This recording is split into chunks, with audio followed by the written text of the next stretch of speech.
I just had to let you know you're.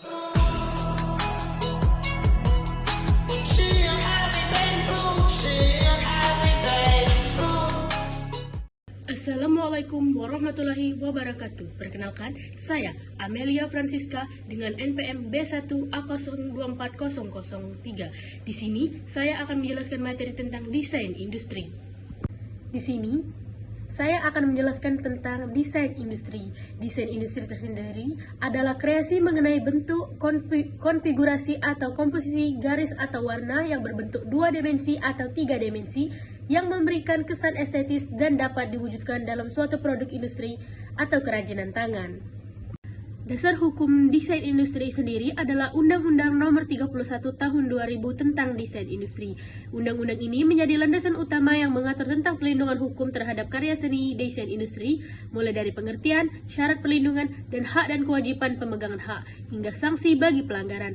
Tujuannya adalah untuk memberikan kepastian hukum dan perlindungan kepada pendesain agar karyanya tidak ditiru atau digunakan tanpa izin. Unsur-unsur desain industri. Suatu desain industri dapat dilindungi apabila memenuhi unsur 1. Memiliki nilai estetika atau keindahan. 2. Dapat diaplikasikan pada produk. 3. Berbentuk 2 dimensi atau 3 dimensi dan merupakan karya baru atau sering kita sebut dengan novelty. Syarat dan perlindungan desain industri. Agar mendapatkan perlindungan hukum, desain industri harus memenuhi 2 hal. 1. Desain itu baru atau sering disebut dengan novelty, dalam artian belum pernah dipublikasikan sebelumnya. 2. Tidak bertentangan dengan peraturan perundang-undangan, ketertiban umum, serta kesusilaan.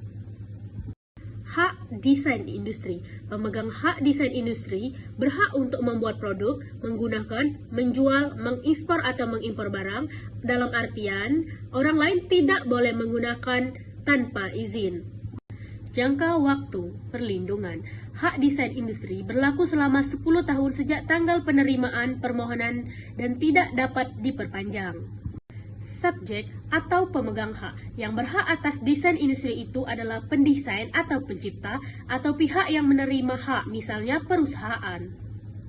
Pelanggaran desain industri. Pelanggaran terjadi jika menggunakan desain tanpa izin, meniru atau menjiplak desain, dan sanksi dapat berupa ganti rugi dan pidana penjara.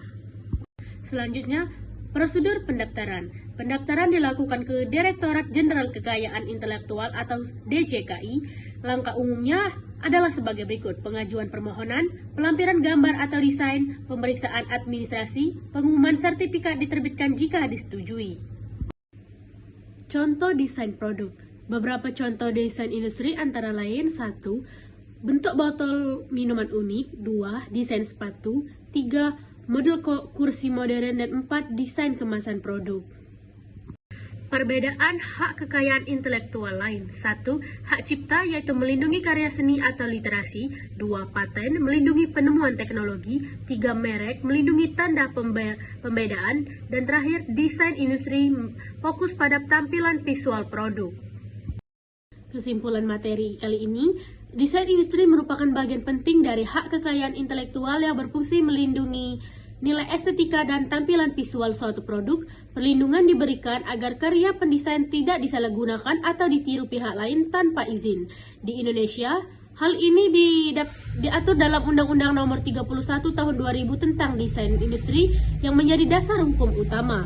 Suatu desain industri dapat dilindungi apabila memenuhi syarat kebaruan atau novelty dan tidak bertentangan dengan hukum, ketertiban umum maupun kesusilaan. Pemegang desain industri sendiri memiliki hak eksklusif untuk menggunakan dan mengkomersialkan karyanya selama 10 tahun. Dengan adanya perlindungan hukum, desain industri tidak hanya mendorong kreativitas dan inovasi, tetapi juga memberikan nilai ekonomi dan kepastian hukum bagi para pencipta dan pelaku usaha. Oleh karena itu, pemahaman dan pendaftaran desain industri menjadi sangat penting dalam dunia industri dan bisnis modern. I just had to let you know you're. She